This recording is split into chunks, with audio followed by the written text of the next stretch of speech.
according to Islamic teaching, we should be careful about Kufuf when somebody goes for his marriage or her marriage. Kufuf.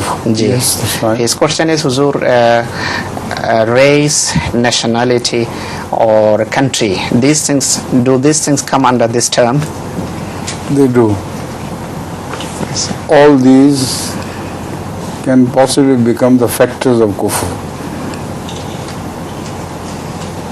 But the main advice of Hazrat Sallallahu Alaihi Wasallam is about the kufr in one's piety.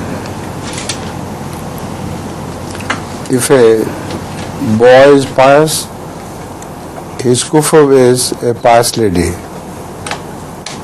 If a girl is a pious lady, her kufr is a pious boy. So one should not marry among the non-kufr in this respect particularly, and a pious girl should not be married to an unpious, wicked person, because then throughout her life she suffers unless separated.